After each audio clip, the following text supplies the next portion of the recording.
Welcome in, and thanks for joining us for the WHHI Daily News, where we strive to bring you more Lowcountry news more often. I'm Bob Stevens with a welcome back to the school year to students and parents in the Lowcountry.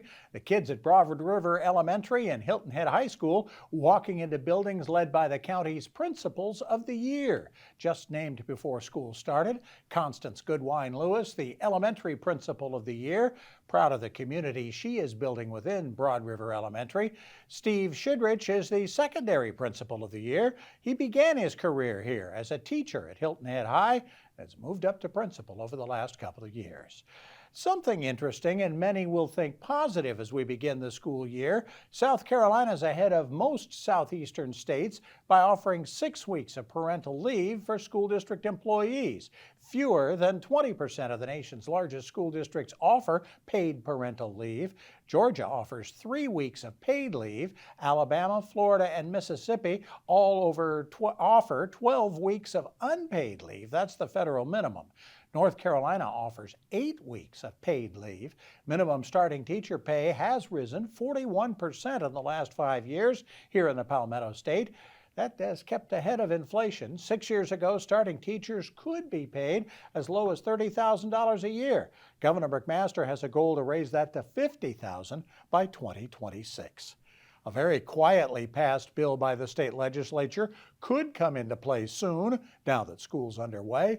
DHEC is now authorized to put the Narcan nasal spray in schools to reverse the effects of overdoses from opioids. And doses have been distributed to all school nurses in the state.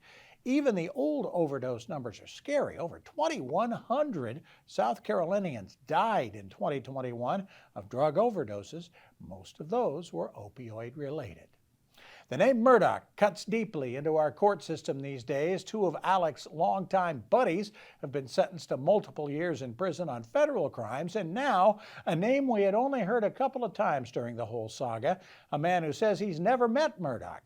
Jerry Rivers has pleaded guilty to money laundering and selling nearly $90,000 worth of drugs to Murdaugh through pal Curtis Smith.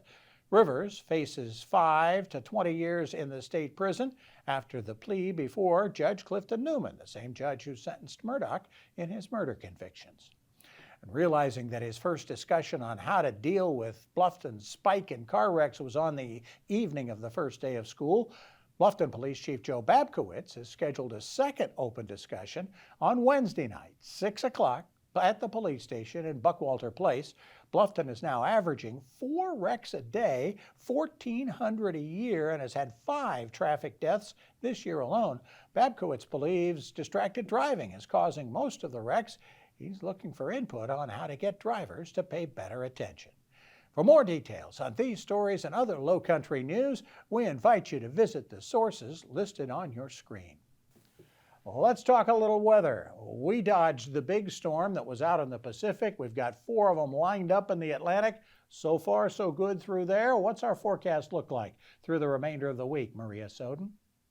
Thanks, Bob. Yep, so taking a look ahead, unlike our friends on the West Coast, we'll be getting a little bit of a break from the rain this week, but we will see those storms come back by the weekend. Also this week, we're going to see a slight drop in temperature about midweek, and then we will see those temperatures start to climb back into the 90s by the weekend. So taking a look at Tuesday, it's going to be sunny. It's going to be clear throughout the day and into the evening. Hilton has going to have a high 94, a low of 78. Bluffton's going to have a high 97, a low of 76. And Beaufort's going to have a high 96 and a low of 77. The sunrise for Tuesday is going to be at 6:51 and sunset's going to be at 7:59. Taking a look at the beach tides, low tide's going to be at 8:32 a.m. and high tide's going to be at 1:58 p.m. Taking a look into the rest of the week, Wednesday we are going to see a couple of thunderstorms earlier in the morning, but they should be clearing up by the early afternoon and then stay clear throughout the rest of the day. Highs are going to be in the upper 80s, lows in the 70s. Come Thursday, it's going to be just partly cloudy with highs in the 90s and lows in the 70s. And then come Friday, it's going to be sunny and it's going to stay clear throughout the day and into the evening. Highs are going to climb up into the mid-90s and lows are going to stay in the 70s. That's it for today. Let's head it back to the desk. Thanks, Maria. A little on the sports-heavy side in today's newscast. We're going to talk with RBC Heritage Tournament Director Steve Wilmot about the newly signature status of the tournament. And yes, we'll wrap up week 1, actually week 0 of the high school football season. Stay with us.